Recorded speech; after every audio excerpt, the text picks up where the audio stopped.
sekali salam. Yang kedua, insya Allah Masjid Raudatul Jannah juga akan melaksanakan Qiyamul Lail pukul 2:30 hingga pukul 4 pagi. Kami mengajak kepada jamaah sekalian untuk bisa mengikutinya. Yang ketiga, yang akan mengisi tausiah tarawih dan sekaligus imam pada malam ini yakni Ustadz Kausar LCMA. Kepada Ustadz disilahkan. Demikian, wassalamualaikum warahmatullahi wabarakatuh.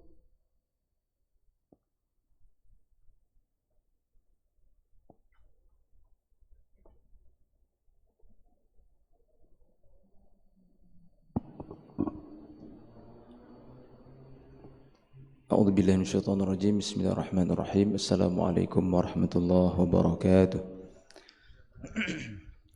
الحمد لله الذي هدانا لهذا وما كنا لنهتدي لولا أن هدانا الله أشهد أن لا إله إلا الله وحده لا شريك له وأشهد أن محمدا عبده ورسوله لا نبي ولا رسول بعده ثم أما بعد.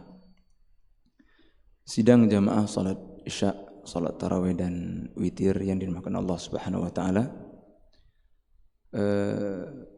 Di dalam sejarah Islam ada beberapa hal yang menjadi titik perhatian kita ketika para sahabat melewati bulan suci Ramadan. Di tahun 13 kenabian, ketika Rasulullah SAW hijrah ke kota Madinah dari kota Mekah, maka itu merupakan titik balik perjuangan Islam. Artinya, lembaran perjuangan Rasulullah di kota Mekah itu dipenuhi dengan perjuangan untuk menegakkan kalimat La ilaha illallah Muhammadur Rasulullah. Di saat Islam itu ditindas, di saat umat Islam itu masih berada di tingkat bawah, baik dari faktor ekonominya, atau dari faktor sosialnya, atau dari faktor politiknya, sehingga ketika Ammar bin Yasir itu ditindas, mau dibunuh oleh kafir Quraisy, itu Rasulullah hanya bisa melihatnya saja, tidak mampu membantu. Sehingga salah satu semangat yang diberikan oleh Rasulullah SAW kepada mereka, seperti Bilal bin Rabah, seperti Ammar bin Yasir, apa yang dikatakan? Sabaran ya ahli Yasir fa inna maw'idakumul jannah. Wahai keluarga Yasir, hanya sabar yang bisa saya kasih tahu hari ini. Kenapa? Karena dengan kesabaran itu, maka janji Allah Subhanahu wa taala kepada orang-orang yang mau memperjuangkan Islam di saat Islam ini masih lemah seperti hari ini, tidak ada janji lain kecuali surga. Sehingga keyakinan dia tentang iman dan Islam itu menguatkan dia ketika dia disiksa. Sehingga penyiksaan itu tidak terasa baginya. Kenapa? Karena kekuatan iman menutupi perihnya penyiksaan yang dilakukan oleh kafir Quraisy. Tapi ketika hijrah ke Madinah, maka Rasulullah SAW yang pertama membangun masjid. Yang kedua, mempersatukan antara kaum muhajirin yang datang dari Mekah dengan orang-orang Ansar yang berada di Madinah menyambut Islam. Yang ketiga, Rasulullah SAW membuat perjanjian antara orang Islam yang ada di Madinah dengan orang-orang Yahudi yang tinggal bersama mereka di Madinah. Sehingga 3 poin itu menjadikan kekuatan Islam baru di kota Madinah. Tidak ada peperangan dalam perjuangan Rasulullah kecuali di tahun kedua Hijriah. Artinya setelah setahun berada di kota Madinah, maka mulai terjadi perang, yaitu perang Badar. Nah, perang Badar itu termasuk perang yang dijalani oleh para sahabat yang sangat menyelahkan. Karena itu perang pertama sekali dilakukan oleh umat Islam dan menentukan peperangan ke depannya. Jika di perang Badar itu kalah, maka Islam sudah tidak ada lagi di muka bumi. Tapi kalau menang, mereka akan mendapatkan kemenangan demi kemenangan melawan kafir Quraisy khususnya. Nah, ketika di tahun ketiga adanya perang Uhud, tahun keempat ada perang yang termasuk peperangan yang besar yang disebutkan dengan perang Khandaq. Perang Khandaq, kenapa disebutkan dengan perang Khandaq? Karena Khandaq itu merupakan parit yang digali oleh para sahabat. Khandaq itu parit, dan peperangan itu peperangan antara kafir Quraisy, antara Rasulullah SAW dengan kafir Quraisy yang bersekongkol bersekutu dengan semua selain Islam. Di saat itu orang-orang Yahudi membelot ke kafir Quraisy, walaupun mereka sudah berbuat perjanjian dengan Rasulullah SAW untuk tidak melawan Rasulullah SAW. Ya, seperti itulah sifat orang-orang Yahudi, bukan sekarang aja. Dari dulu itu memang orang-orang Yahudi tidak bisa dipercaya. Nah, dan hari ini terbukti perkataan mereka, semanis apapun perkataan mereka, tapi dari dulu sejarah itu mengungkapkan bahwa Yahudi itu dikenal dengan orang-orang yang berkhianat. Nama lain daripada perang Khandaq itu namanya perang Ahzab. Perang Ahzab ini Allah ukir dalam Al-Quran dengan salah satu surat. Nama suratnya Al-Ahzab. Al-Ahzab itu apa? Al-Ahzab itu dia bentuk jamak ataupun banyak dari arti golongan. Satu golongan namanya Hizbun. Kalau banyak golongan itu namanya Ahzab. Kenapa perang ini dikenal dengan perang Ahzab? Karena kafir Quraisy bersekongkol dengan semua suku yang ada di Jazirah Arab plus orang Yahudi yang berada di Madinah. Artinya di saat tahun keempat terjadinya perang Khandaq ataupun perang Ahzab, itu kekuatan kafir Quraisy berada di puncaknya, dan lawan dari mereka, artinya perjuangan Rasulullah bersama para sahabat itu sangat berat sekali di tahun keempat ketika melawan kafir Quraisy di perang Ahzab. Sehingga ketika datang satu ide dari Salman Al-Farisi untuk menggali parit yang disebutkan dengan Khandaq, ide itu tidak pernah didengar oleh orang-orang Arab pada saat itu. Sehingga dibuatlah parit mengelilingi kota Madinah. Kita bisa bayangkan kota Madinah itu seluas apa, walaupun waktu itu masih kecil, tapi dengan jumlah para sahabat yang sangat sedikit, bisa kita bayangin. Kapan terjadi perang Khandaq itu? Perang Khandaq itu ada yang mengatakan terjadinya di bulan Ramadan. Ada juga yang mengatakan perang Khandaq itu tidak dilakukan di bulan Ramadan, tapi di bulan Syawal. Akan tetapi persiapan untuk menggali parit itu terjadi di tengah-tengah bulan suci Ramadan di tahun keempat Hijriah.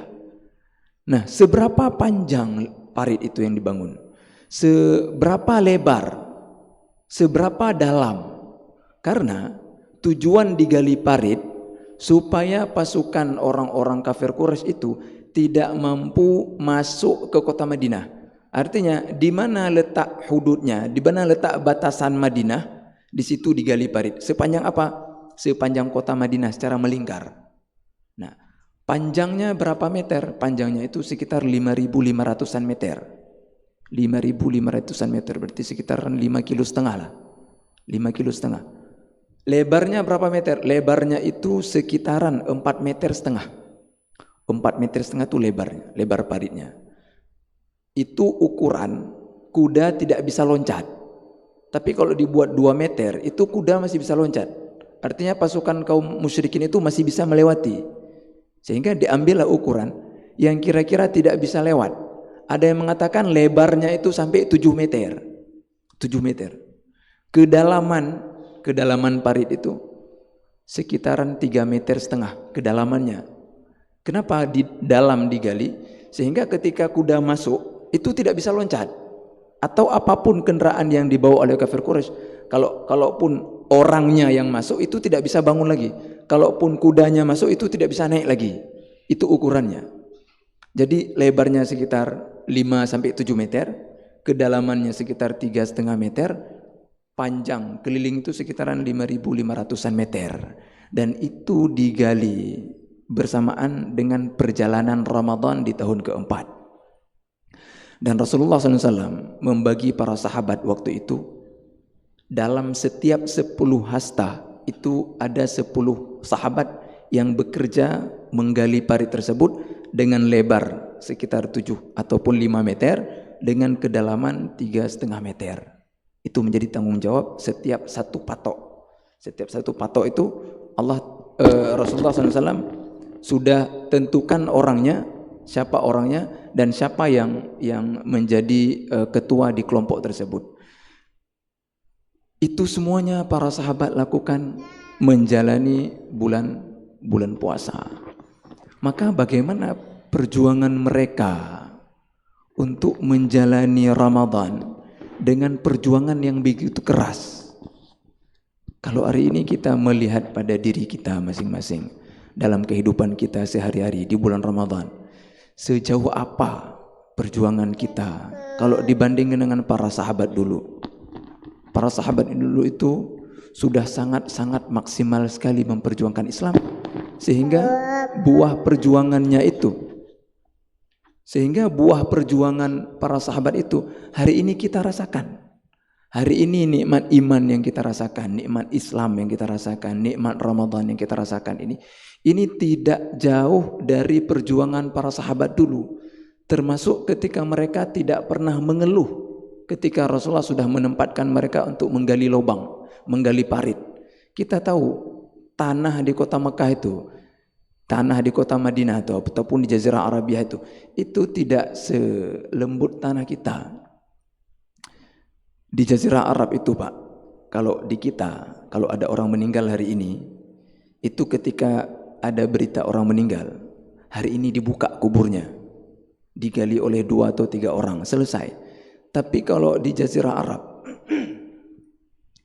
kuburan itu, kalau ini terakhir yang dikubur, itu 10 kuburan itu sudah digali.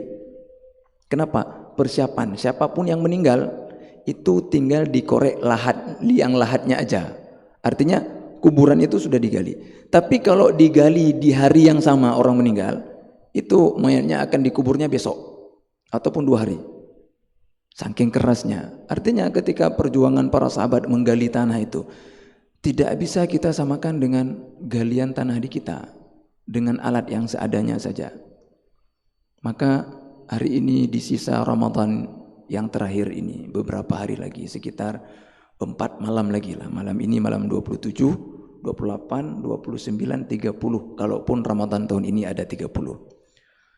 Maka perjuangan yang sudah kita jalani sampai malam 26 dan sisa 4 malam lagi, kita harus maksimalkan dan lebih maksimalkan lagi.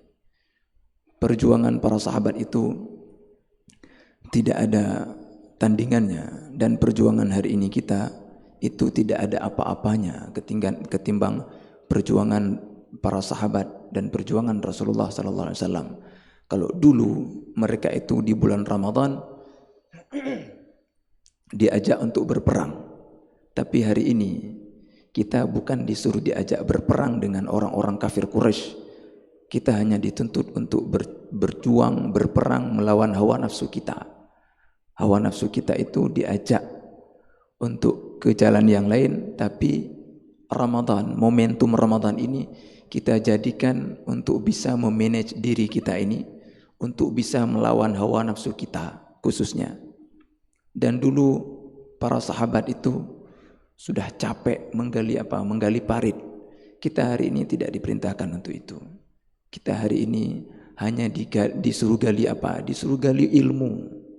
Yang hari ini kita masih dangkal. Disuruh gali apa? Disuruh gali pengetahuan.